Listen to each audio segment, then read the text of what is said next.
다음의 것이 그 원문대로의 회답이다. 서간집 A 제33호. 내 작품이 귀형의 뜻에 맞아 귀형의 마음을 감동시킨 것을 매우 기쁘게 생각합니다. 귀형은 언둔 자에 관해서는 나와 의견이 다른 모양인데 부디 귀형께서는 마음껏 그것을 좋도록 변호해 주십시오. 어쨌든 귀형은 이 세상에서 언제까지나 내 머리를 떠나지 않는 단 한 분의 언둔 자입니다. 이 점에 대해 말하고 싶은 것은 많지만 귀형의 감정을 상할까봐 그만두겠습니다. 80살이나 된 노부인을 우는 이것은 애빈의 부인의 아들 편지의 글귀라지만 오죽이나 마음이 아팠겠습니까? 그렇지 않다면 나는 귀형의 마음속을 잘못 들여다본 셈이 됩니다. 이 편지의 마지막 두 기절은 설명이 필요하다. 언자암에 살게 되자 처음부터 르바세르 부인은 그곳이 몹시 마음에 들지 않는 것 같았다. 그런 불평이 내 귀에 들어왔다. 나는 그녀에게 파리가 좋으면 돌아가는 것이 어떠냐. 집세도 치러주고 여기서 같이 있는 것과 똑같이 편의를 보아주겠다고 권했다. 그녀는 그런 나의 제안을 거절하고 언자함은 무척 마음에 든다. 시골 공기는 내게 정말 좋으니까 하고 분명히 말했다. 그것은 사실인 것 같았다. 그도 그럴 것이 말하자면 그녀는 이곳에 온 뒤부터 파리에서 보다는 훨씬 젊어지고 기운차 보였기 때문이다. 딸인 때레저도 그 어머니가 마음속으로는 우리가 은자함을 떠나는 것을 원치 않는다는 것. 여기 있는 것은 정말 즐겁고 정원이나 과수원 가꾸기가 재미있어 어머니는 그것을 혼자 맡고 있다는 것.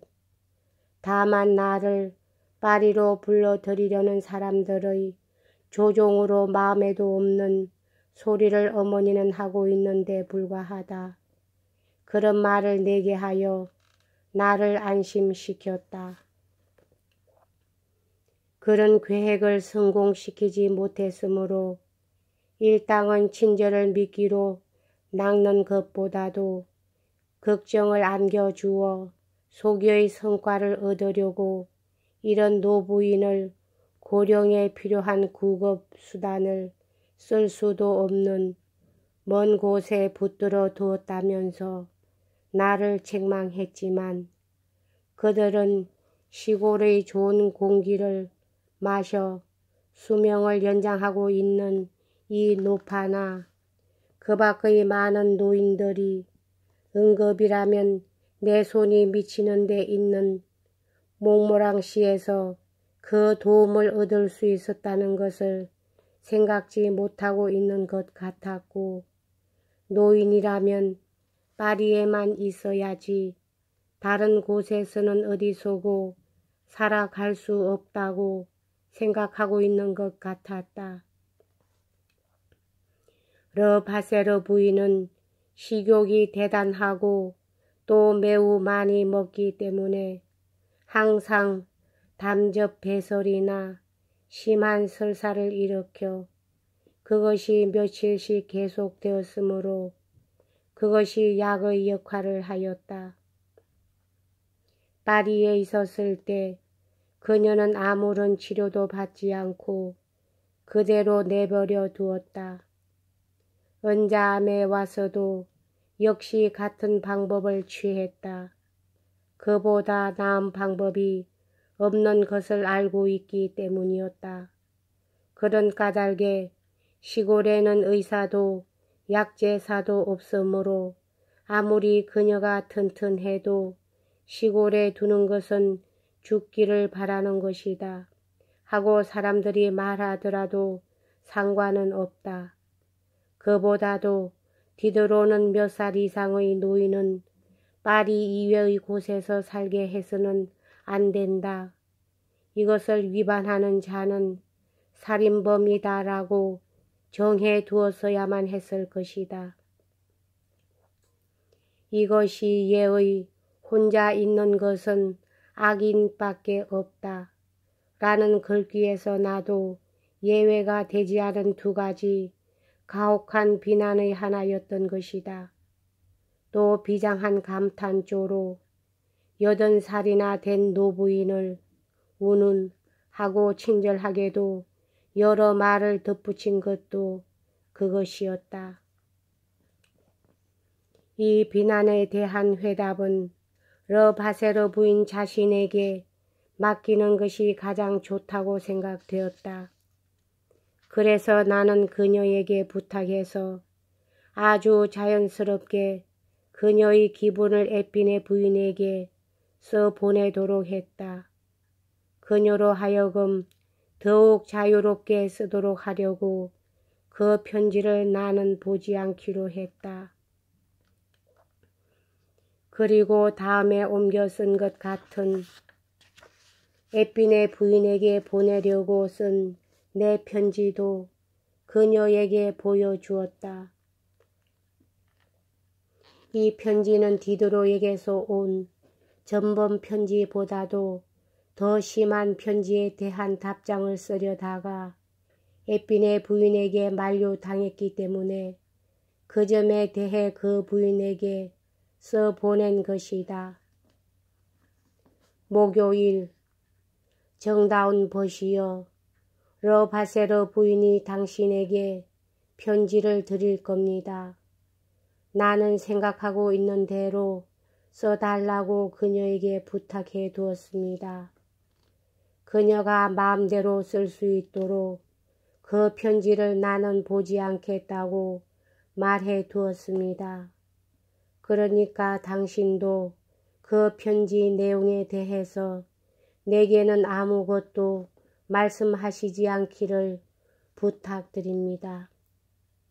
당신이 반대하시기에 예의 편지를 보내지 않기로 했습니다. 그러나 심한 모욕을 받으면서 스스로 자기를 그르다고 하는 것은 참을 수 없는 비굴이거나 허위일 것입니다.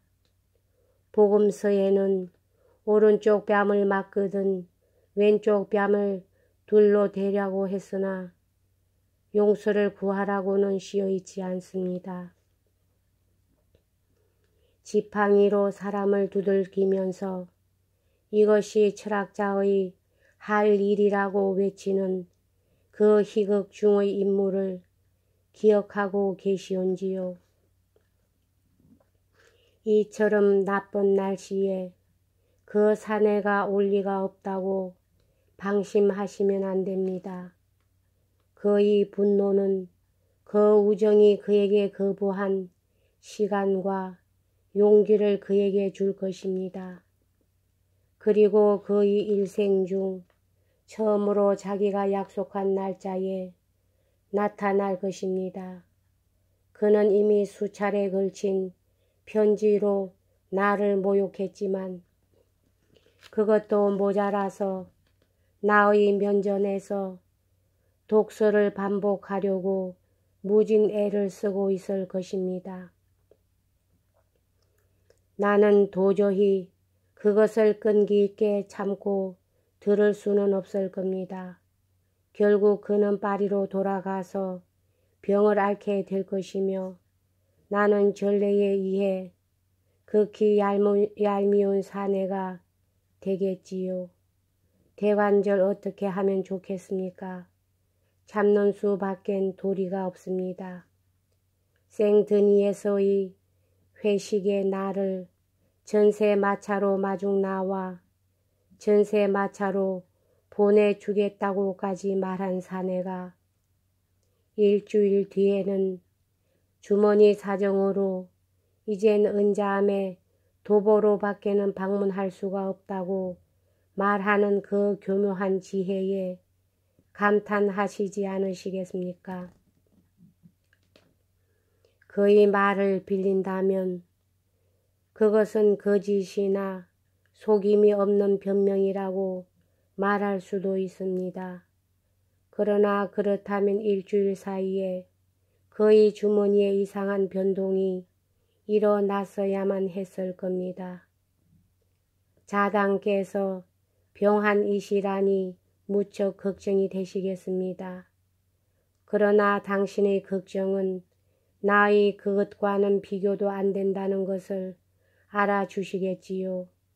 사랑하는 사람의 병을 대하는 것보다도 그 사람의 부당하고 잔혹한 처사에 부딪히는 편이 훨씬 괴로운 것입니다.